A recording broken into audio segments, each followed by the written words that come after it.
Hey, I'd like to welcome you to another episode of Mission Matters. My name is Adam Torres, and if you'd like to apply to be a guest on the show, just head on over to missionmatters.com and click on Be Our Guest to Apply.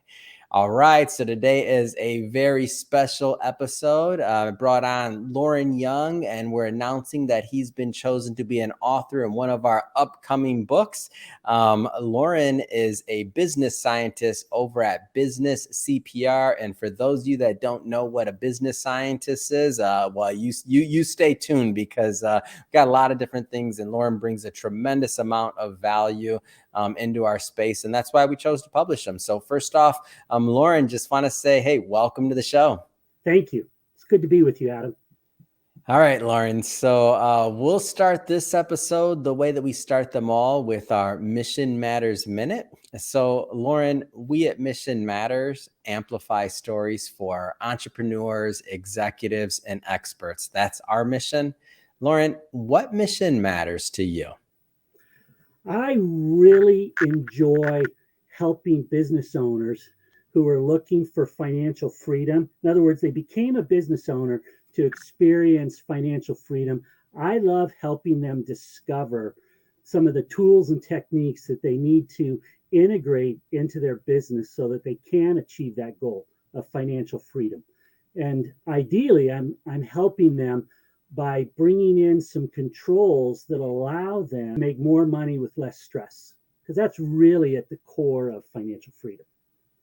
That's great. Love bringing mission-based entrepreneurs and executives on the show to share why they do what they do, how they're doing it, really how they're adding value into the marketplace, which Lorin is certainly doing. And for those of you that are active attendees to our clubhouse that we do every Thursday, then maybe you caught Lorin on that last episode. But for those of you that didn't, I mean, Lorin, he's a nuts and bolts guy. Like when we talk about the numbers, the math of business, all these things, I mean, all in his wheelhouse. And he just brings a different flavor and perspective, I would say, than most, because he's not scared to get into the weeds. Like surface level advice is one thing, and it's definitely needed, but Lorin is not scared to get into the math. So before we go further into business CPR, maybe let's just start a little bit further back, Lorin. Like, how did you get started? Like, where did these fundamentals in this background in business, where did that come from? It really came around through entering school. Originally, my plan was to get a business degree and then go into law school and practice corporate law. And my sophomore year in college, I took a marketing class, and I fell in love with the subject. And it really it ignited my mind, and I got to thinking about it, and I really saw myself more in a marketing and sales career. And so I dropped the idea of going to law school, and I pushed on to get an undergraduate in marketing management. And then as I was in the workforce, I started to appreciate the power of culture and how culture affects the way a business sells and ultimately the success they have. So I pushed on and got an MBA where I emphasize organizational strategy. And so for me, the game of business has been in my blood before high school. And it really does come down to, I love connecting people to the things that will help them have a better quality life. Learn something new every day, Learn. I didn't know you were a pre-law school dropout as well. I had I had an acceptance letter, and I thought I was just taking this little sales job or this little finance job, and turned into 12, 14 years of a career in finance. I just realized that I was like, you know what? I don't think I want to be a lawyer anymore. This is awesome. And so that's interesting. Learn something new every day, Lauren. Yep. Yep. All right, so let's go a little bit further. Okay, so in your career, so obviously you fell in love with it very early on, very early age, right? Yes. Then you graduate college, MBA. You now have some of the fundamentals. Like, where did your career take you? Like, talk a little bit more about the types of companies that you're really helping. So out of grad school, I went to work for an industrial Fortune 100 company. It was specifically PPG Industries, paint and glass manufacturer. I entered into a role as B2B sales. I was in one of the divisions that sold to a very narrow niche, and I cut my teeth in the B2B world selling industrial coatings. And what I came to appreciate about those PPG years was we were a market leader. And so getting in front of a potential customer was never a challenge. We just had to let them know we were interested in meeting with them, and they would make time for us. Yeah. And so it was a really interesting way to start out your sales career, because for me, where I really excelled was in dialing into what mattered. And it was really funny. This first big client I landed had an issue with one of our subsidiaries, and they had basically 18 waste drums sitting in their back lot that needed to be processed. And every time the general manager went out into his back lot and saw those drums, he got upset with us. Yeah. And he told me that before he'd have any conversation with me, I had to do something about those drums. And so I had to first figure out what was in the drums. It was hazardous waste, but I was able to isolate that it wasn't that big a deal. We consolidated it all for less than $800. We got rid of it. And that first year I got $500,000 in sales from it because of the fact that I took away his nuisance. And so in my B2B sales days at PPG, there was, that going out and capturing a new account, but there was also managing the dynamics associated with repeat customers, because the bulk of our sales was renew. I mean, people were just buying over and over again. So then it was about staying in tune to what their issues were, getting them resolved so that they kept on buying from you.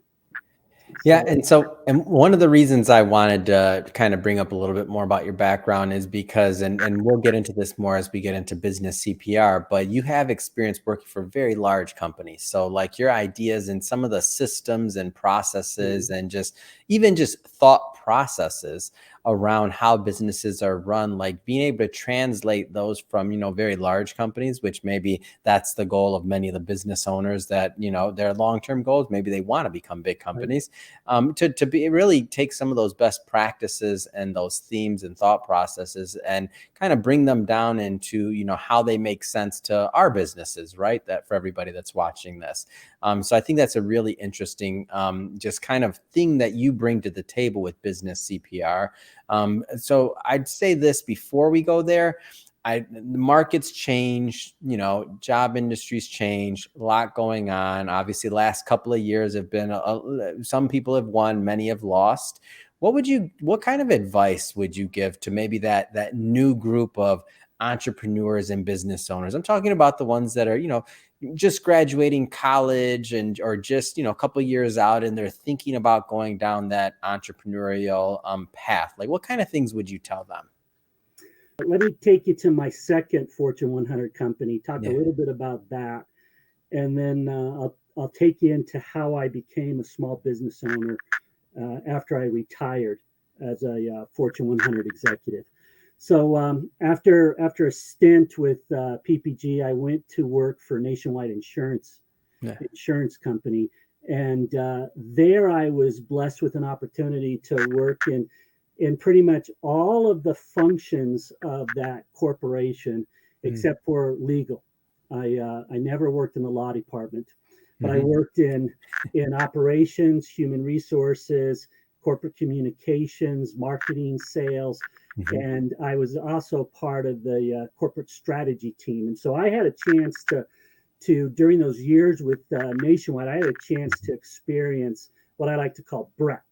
And so I came out of Nationwide with a lot of breadth across corporate functions, and so I stepped back after retiring from Nationwide and started looking at different opportunities. And for me, one of the big takeaways as a person considering owning their own business is, are you entering that business to give yourself a job? Are you entering it because you have passion and purpose in what you're about to do. Mm-hmm. Because the industry dynamics that you compete in really do have an effect on whether you're building something like a business to serve a broader market, or if you're really just a self-employed person performing a job and you happen to own the business as well. Because one of the big learnings for me was that initially I came into the company I acquired and I was building a business, but over time it became more and more of a job. And I became less enthused about the products and services we were doing. And that's when I sold that business. And so I think a big part of it, particularly those who are looking to acquire a business, is to ask yourself the question, am I buying a job or am I buying a business? Because if you're buying a job, that can be problematic. It's great. There's a lot to unpack in there. But I want to switch focus slightly here. So I do want to spend a little bit of time on the book and maybe some of the writing you plan to contribute there. Like, we're not going to tell the audience everything because, hey, number one, we do sell books, so we want you to pick up a copy when it comes out. But also, just so you know, for everybody that's watching this, we'll bring, once the book is live and out there, we'll be bringing Lorin back on the show so that we can really do a deep dive into his writing. But maybe, Lorin, give us a little bit of a flavor of what you plan on bringing to the table when it comes to the next book. So I wanted to draw against my my sales and marketing background. And more specifically, I wanted to talk about what it means to sell in a small business, because the going from B2B sales, and I did do a stint at Nationwide where I was in B2C for a while.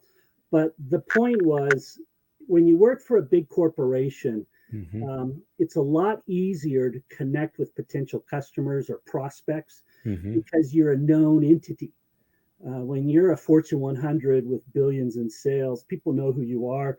And when you show an interest in someone smaller, they will reciprocate that and give you an opportunity to at least talk to them. When I owned my own business, I ran into the wall on the new customer sales process. It became quite complex. And then when you couple that to, you'd start working your prospects, and then they're dealing with larger people than we were.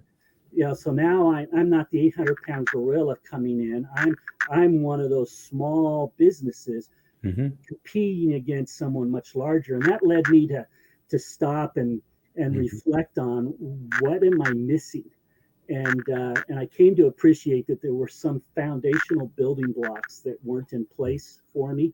And again, I'm drawing a little bit from my corporate days, but I'm also putting application to it around my small business. And it's 3 of those 7 organizing principles that I really locked in on, that I want to bring to Mission Matters. And it has to do about defining the customer, really understanding the solution that your product or service is offering, and appreciating the time. And so there's 3 organizing principles that I'm making the focal point of my contribution. It's great. And I want to shift focus here slightly, and I want to go further into business CPR. So to kick this off, I know I didn't know until I asked you, but I got to ask the question again for the audience. You call yourself a business scientist. Like, what does that term mean? Because I like it. One thing about the dynamic of resources to help a small business is you have practitioners like accountants and bookkeepers. You have consultants who are coming in and advising. You have executive coaches or business coaches that are coming in and providing you coaching. There's a whole array of support people that are available to a business. And within corporate America, it's always fascinating how they'll invest all of this money in these functions, and then they'll still bring the same type of people into the business. They'll bring in the consultants and the coaches. But the point is, as I was working with small businesses, I began to appreciate that there's a miss here, and it really has to do with understanding the numbers of the business. It's leading with facts as opposed to opinion or perspective or a past experience. And so, one thing that I have found with a lot of people is they have a few what I would call tricks in their bag. A couple of things that they're really good at. They have a few off the shelf items that they can bring in, and that in many ways are quite beneficial. And their ability to work it in and help people develop new knowledge and understanding, that's beneficial. But what I found that works better for me and working with my clients is to really approach it through the scientific method, and that is to focus on what's the core question. In other words, what's our hypothesis here? And my hypothesis is always pretty locked into, what's keeping this business from making more money. And what I have found is that when you start to peel away their numbers, and we have a few financial models and tools that we use where we can drop your numbers in and quickly isolate what your issues are, and then we can quantify the cost of that. And so what we're doing is we're helping people quantify the cost of what's not working in their business. And when people can see it in black and white in the numbers, they can then prioritize.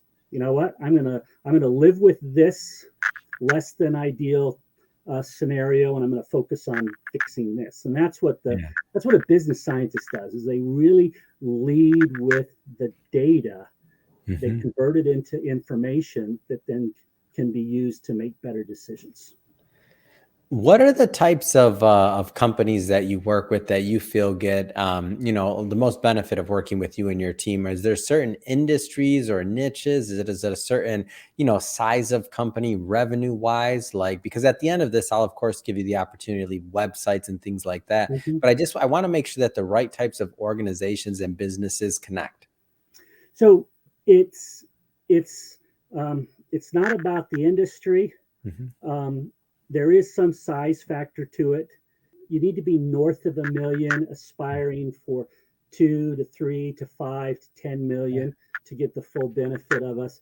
But really what you need a management team that recognizes what they're doing isn't working. You've got an owner who recognizes that they need to change the way they approach their business, the way they think about what's happening in their business. And so it really starts with somebody who's seeking to better understand what their business is trying to tell them. Because one of the things that I firmly believe is that the results of a business is reflected in its financial statements. It has a lot that it's trying to tell that business as far as what's working well, where's that business getting stuck, help isolate and identify what needs to be done differently. And so for me, it's more about the orientation of the owner and the management team. It's about recognizing that the results they're getting aren't satisfactory. They want something better, they want something more, and they're prepared to start making changes to get to that. And so then that's what we fit best with. So, obviously in working with many businesses and having your own proprietary processes, there's a lot of potential, like, let's just say, opportunity areas. And I don't want this to come across as a generic question, but I kind of do want you to talk a little bit about maybe some of the themes of what are some of the common problems that can be going wrong in a business that you found after doing an analysis. Because I know every business is going to be different based on size of business, based on founders, ownership, all those things. I mean, infinite, variables there. But I do know after you do enough of these, or after you work with enough businesses, certain trends or certain themes tend to kind of poke their head out, and you're like, oh, yep, okay, we got some opportunity here, here, and here. What are some of those themes that tend to come up? So there's 5 common business problems that we encounter over and over again. One is inadequate sales. They're just not selling enough. 2 is they've got poor cash flow. In other words, their sales aren't quite where they need to be. They're spending more than they should be. And so their cash flow is always a struggle. It's erratic. So cash flow is a problem. And it's really and that's really a function of the first two, because the third one is weak profits. So they've got their profits are underperforming. And then the fourth one is they have a lot of employee headaches. And then the fifth one is actually one of the harder ones to work with, but it can be the most powerful, and that's ownership fatigue. We come into situations where the owner is just worn out. They are the linchpin. Everything comes through them.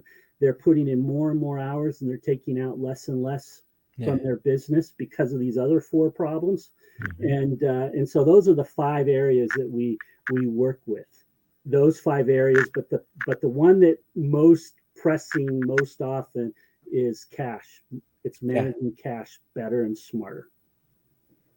Yeah, and as people are listening to this, some of them are like, "Oh, that's me. Oh, that's me." Like, or maybe there's 1 or 2 different areas. But what I like about what you mentioned earlier is that you help prioritize, right? So like there's a method to how these problems or these opportunity areas can be fixed. And I feel like a lot of times the reason why many things don't get done is because maybe there's this idea that maybe that problem or that there's not a solution for that. But once you know where that opportunity areas is, then you can kind of start working towards that solution. Am I off on that, or? No, you're absolutely on spot. In fact, if I was to give you one word for profit, it would be action. Yeah. And action, in other words, profits don't materialize out of nothing. There's some set of actions that occurred before that profit was realized and reported. And understanding the connections across those actions, which ones are contributing, which ones are distracting from profits, is key.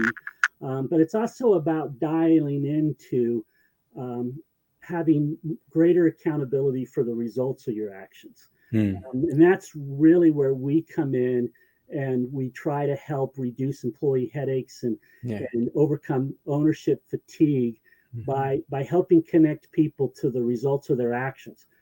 Because if you're going to invest this energy and effort, you want it to produce something favorable. And when people see that the actions they're taking aren't generating the results they're seeking, they're more willing to make the changes and adjustments. And so for me, it comes down to, focusing on what I like to refer to as the critical few actions, not the relevant many actions that can be taken. Because you can get lost in the forest chasing after all these different things that need to get done, when in reality there's a couple that really matter today and this week. And that's where we use the science of business to help them quantify and then take action. It's awesome. And I love this idea of action, and I love the idea that there is a potential solution, because I feel like sometimes for owners and, founders out there, maybe that don't always know the route, like think with clarity. I mean, so much comes with clarity of understanding and working with a business scientist in this case to see where the real opportunity lies. So I want to spend a little bit of time also here, Lorin, is I understand, I mean, you've launched a new YouTube channel, you're creating a lot of great content. Like, tell me a little bit more about the channel and like just your vision for the content that you're putting out there, because it's good stuff. Like for everybody watching, we'll put links in the show notes and all that good stuff, because I do want you to check it out. But tell us a little bit more about the channel and like the reasoning behind it. Okay. So one of the drivers for me over my entire life is I try to understand the terminology. If I come across a word I'm not familiar with, I'll get the definition of the word so that I can understand its meaning. Because if I can understand the word and what it means, then I can determine whether or not it's got application to me in whatever situation I'm in. And so, I've been over my entire career building what I like to call a business library, and I have this massive library of business topics that I've researched.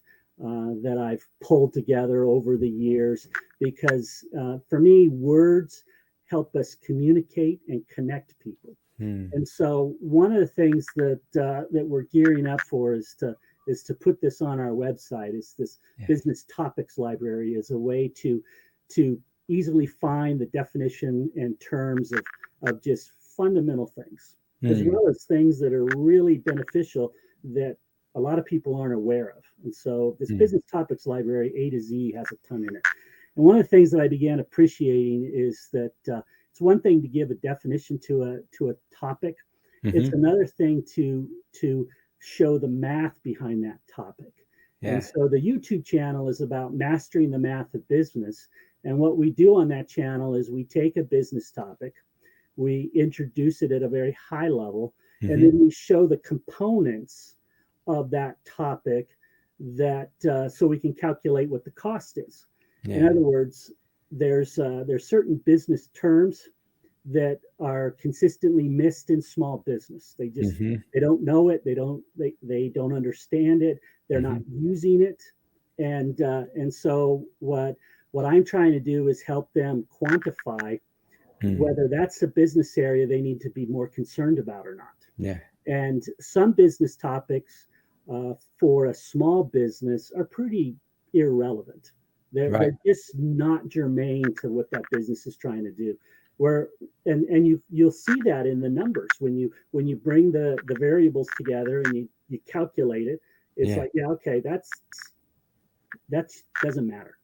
Whereas others will be huge levers where if Hmm. you can do something in that area, you can change the cash flow, ultimately the cash that's on reserve. Because when it's all said and done, financial freedom is about cash reserves, and cash Yep. reserves come from profits, and profits originate from sales. And so you've got Hmm. this linkage, and all of these terms can have an influence. And what we're doing on mastering the math of business is helping people understand the term and then be able to calculate whether or not that's a term they should be worried about. Yeah. No, and I've watched it, and for everybody watching, again, as I mentioned, we will put the link in the show notes because I want everybody to go check this out because it's a great channel. Well, Lorin, I just have to say it's been great having you on the show today. I'm excited to go further into obviously your writing once the book comes out. Excited to continue to follow your YouTube channel and all the great work that you're doing. If somebody's watching this and they want more information about working with you and your team, or to connect, watch the YouTube channel or any of the other content that you're creating, I mean, what's the best way for them to do that? So, businessfitnesscheck.com. Hmm. Businessfitnesscheck.com is a diagnostic tool that we've developed Hmm. that you take a few minutes, you enter some information into this website, Hmm. and we'll give you a health assessment of your business. Because the CPR in business CPR stands for cash, profits, and reporting. Hmm. And what we've come to appreciate is that you need all three of these elements working together to Yeah. have financial freedom. And so what we've concluded is that the biggest killer of small businesses is similar to the biggest killer for us as human beings, and that is cardiovascular disease. And Hmm. what this businessfitnesscheck.com website does is it'll tell you how at risk your business is to Hmm. suffering from business cardiovascular disease. And that's the point of business CPR, is what can you do to promote healthier cash flow through stronger profits, Hmm. so that you can be fit to compete and do the things that you want to do through your business. And so businessfitnesscheck.com is the best way to get started with this. Fantastic. And we'll put all of that information in the show notes so that our audience can just click on it and head right on over and get that checkup. And speaking to the audience, if this is your first time engaging with Mission Matters as a platform or listening to an episode, We're all about bringing on business owners, entrepreneurs, and executives and having them share their mission, why they do what they do, what we can learn from it. Like Lorin, for example, like that fitness check, that's a big deal. Go do that. Check on the health of your business. Get one of those assessments done. But the idea here is, how do we all learn and grow together? If that's the type of information and content that sounds interesting to you, definitely don't hesitate. Hit that subscribe button, because we have many more mission-based individuals coming up on the line, and we don't want you to miss a thing. And Lorin, really, it has been a pleasure. I'm looking forward to publishing your work and continuing to promote and get that out to our audience, and really just building that relationship. So thank you again for coming on the show. It's really been a pleasure. Thank you, Adam. I'm glad to be part of the team.